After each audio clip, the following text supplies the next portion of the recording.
Giải thích chữ hòa là thuận hòa. Trong kinh lễ có câu, lễ dĩ hòa vi quý, lễ nghi phải lấy chữ hòa làm quý. Vì ngoài mặt có hòa nhã, thì trong tâm mới có thành kính, lễ nghi mới ra vẻ trang nghiêm long trọng. Nếu hành lễ mà không hòa, thì dầu lễ nghi to lớn thánh thần cũng không chứng hưởng. Thầy Mạnh Tử nói, thiên thời bất như địa lợi bất như nhân hòa. Nghĩa là, thời trời chẳng bằng đất lợi cũng không bằng người hòa. Người có hòa mới cảm tình liên lạc kết dây đoàn thể với nhau, tương thân tương ái đồng tâm hiệp lực cùng nhau, thì mới thực hành mọi điều kết quả.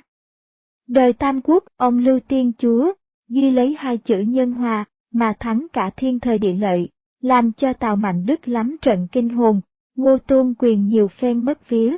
Xem như thế đủ biết chữ hòa mạnh mẽ là dường nào. Nhớ lại tích xưa ba vị anh hùng Lưu, Quang, Trương hiệp đồng nhất tâm, dù tất có một chữ hòa, mà lập nên giang sang hớn thất.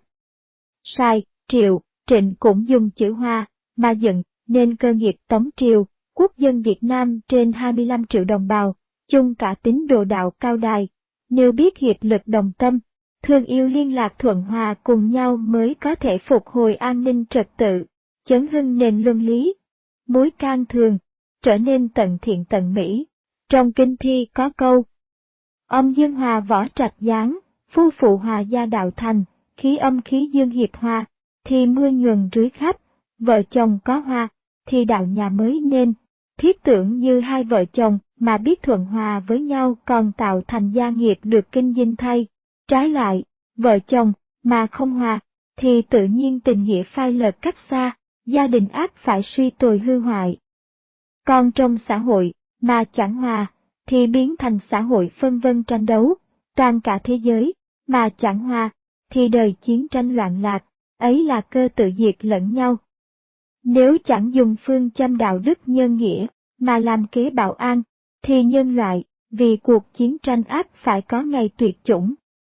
Trong kinh thơ có câu, hiệp hòa vạn bang, phải hiệp hòa muôn nước, dầu cho quốc dân chủng tộc nào, hay là sắc gia nào chẳng hạn cũng đồng con chung của đấng tạo hóa, thì phải biết thương yêu thuận hòa với nhau như anh em một nhà, thì đời mới trở nên thái bình an cư lạc nghiệp.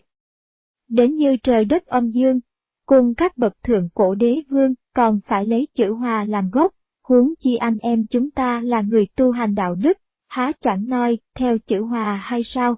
Có câu, hòa giả thiên hạ chi đạt đạo giả, hòa là cơ đạt đạo trong thiên hạ vậy. Trong thế giới có hòa, thì mới đặng thái bình thịnh vượng, nhà nước có hòa mới được tấn bộ văn minh, gia đình có hòa mới được sum vầy vui vẻ, cha con có hòa mới trọn câu phụ từ tự hiếu, anh em có hòa mới biết thuận thảo thương yêu, vợ chồng có hòa mới nên cử nhà đồ sộ, bầu bạn có hòa mới giữ tròn câu tín nghĩa, đạo đức có hòa mới được hoàn toàn. Chữ hòa rất quý hóa thay. Thánh giáo của Đức Chí Tôn dạy. Kia phổ độ thứ ba này, thầy giáng trần khai đạo là đề xướng cho nhân loại hòa bình đại đồng thế giới. Ngày nào các con hiệp nhất tâm thực hành cho đặng chữ hòa, thì thầy sẽ giao chìa khóa cho các con mở cửa tam thập lục thiên, mà vào nơi Bạch Ngọc Kinh. Còn các con không thuận hòa cùng nhau, thì ngọn đèn thiên liêng chưa đủ rọi tỏ cho mấy chục triệu nhân sanh. Thầy lại dạy rằng, cái nhánh của các con là cái nhánh của chính mình thầy làm chủ.